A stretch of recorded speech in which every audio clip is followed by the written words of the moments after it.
Hello peuple de Dieu, je suis ravi de faire encore cette vidéo pour pouvoir vous encourager et vous fortifier par la grâce, par la parole de Dieu. J'espère que vous allez vraiment bien, que vos familles aussi se portent bien et que malgré l'épreuve du coronavirus, vous êtes toujours fortifiés dans votre foi et que vous tenez ferme. Donc je voudrais à travers cette vidéo partager une pensée avec vous qui va être vraiment axée sur deux points essentiels. Le fait de se considérer comme un reste qui est béni et deuxièmement, travailler sur notre fidélité pendant cette période de confinement. Je vais m'appuyer sur un texte qui se situe dans le livre de Jérémie, le chapitre 24. Et vous pourrez lire tout le chapitre 24. Il n'est pas très long quand vous serez tranquillement en train de méditer et quand vous reviendrez sur la pensée. Et je vais moi lire en tout cas le verset 2 et le verset 3 prioritairement qui nous disent « L'un des paniers contenait de très bonnes figues, comme les figues de la première récolte, et l'autre panier de très mauvaises figues qu'on ne pouvait manger à cause de leur mauvaise qualité. L'Éternel me dit, que vois-tu Jérémie? Je répondis, des figues. Les bonnes figues sont très bonnes, les mauvaises sont très mauvaises et ne peuvent être mangées à cause de leur mauvaise qualité. Dans ce texte, le panier de figues était situé dans le temple de l'Éternel. Donc on se rend compte qu'il y avait dans le temple de l'Éternel à ce moment-là deux catégories d'individus qui étaient tout simplement la représentation évidemment d'Israël, une partie qui était restée finalement sous le régime babylonien et une autre partie qui avait décidé de sortir, qu'on va appeler aussi le reste, ceux qui sont sortis du milieu de Babylone. De ces deux catégories vont ressortir deux images. La première d'un côté, des figues qui sont très bonnes, donc qui sont utiles, d'un usage certain, qui sont comestibles évidemment. Et deuxièmement, une autre catégorie, des figues qui sont très mauvaises, d'une très mauvaise qualité, qui sont inutilisables. Donc, ce qui en ressort premièrement, c'est qu'on peut être dans la présence de Dieu, mais ça ne veut pas dire, on est dans le temple, on est dans l'église, mais ça ne veut pas dire que nous sommes dans la bonne catégorie.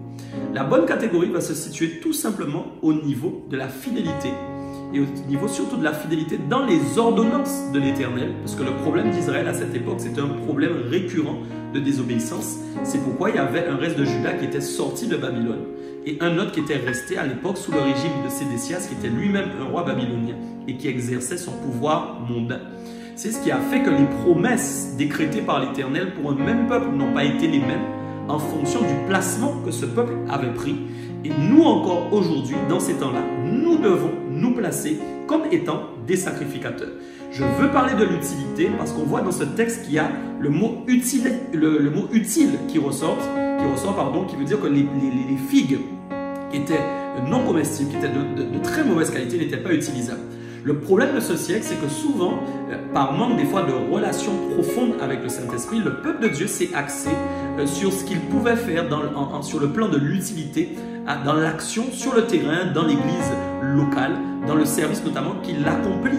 Mais on va voir que le premier service qui compte plus que tout pour Dieu, c'est d'abord dans l'intimité, dans la relation, c'est-à-dire le service du sacrificateur qui va en fin de compte le mener à faire quoi? D'abord être fidèle aux ordonnances de l'Éternel, ça c'est une première chose, et qui va le pousser ensuite à servir Dieu sur le plan de l'adoration, sur le plan de la louange, dans la prière, dans l'intercession, dans la méditation de la parole, et qui va être utile à Dieu parce qu'il est capable d'offrir au Seigneur un sacrifice qui a une bonne odeur, un sacrifice qui monte vers lui. C'est pourquoi dans ces temps-là que nous vivons maintenant, les gens ne vont pas vivre la mise à part ou encore le confinement, puisque c'est le mot qui est utilisé par le monde, de la même façon, parce que d'un côté, certains vont sentir le système de privation, de l'autre, les autres vont sentir, de notre côté, d'autres personnes vont sentir que c'est un système de consécration qui a été mis en place. Et ça, forcément, nous ne le vivons pas de la même manière si nous ne sommes pas, en tout cas, dans la même vision sur le plan du sacrifice que nous avons à offrir à Dieu. C'est pourquoi les personnes qui sont très axées sur le service, sur le terrain, dans l'action, dans l'église locale, vont voir beaucoup de privation, mais ne vont pas voir le côté consécration. Alors qu'à l'inverse, ceux qui sont réellement utiles d'abord pour Dieu dans la relation, dans le relationnel, vont voir dans ce temps-là un temps particulier de consécration qui va leur permettre justement de renforcer leur relation avec le Saint-Esprit, renforcer leur communion dans la présence de Dieu et augmenter forcément leur maturité et leur sagesse. Pourquoi tout le monde, tout chrétien doit se remettre en question à ce niveau? Parce qu'il y a un avant coronavirus, mais il va y avoir un après. Et forcément, si on prend l'état forcément du monde d'abord, les gens du monde qui n'ont pas la grâce d'avoir le Saint-Esprit, qui n'ont pas la faveur d'avoir le Saint-Esprit, ils vont vivre beaucoup de désirs charnels comme étant une privation. Et qu'est-ce qui va se passer quand des désirs charnels sont privés? Quand on sort, quand la liberté revient, eh bien, les désirs vont ressortir avec plus encore de force et les gens vont vouloir se défouler. Ça ne veut pas dire que ça ne concerne que le monde. Attention, ça peut nous concerner nous aussi, justement, si justement nous n'avions pas pris assez le temps d'avoir une relation profonde avec Dieu et nous sentir justement privés de certaines choses. Et à l'après, du moins quand il y aura l'après-coronavirus, nous retrouver finalement à sortir de la présence de Dieu et à oublier finalement des préceptes que Dieu est en train d'instaurer pour nous maintenant dans ce temps de confinement. Parce qu'en réalité, ce temps de confinement est un temps aussi de préparation pour des jours à venir qui seront plus mauvais, plus sévères, et donc forcément qui doivent nous servir pour bâtir, pour fonder des choses solides, pour que quand le vent va repasser, la maison ne tombe pas debout, mais qu'elle reste justement fermement et solidement attachée au sol, c'est-à-dire vous-même bâti sur la pierre angulaire qui est Jésus-Christ et restez fermement dessus.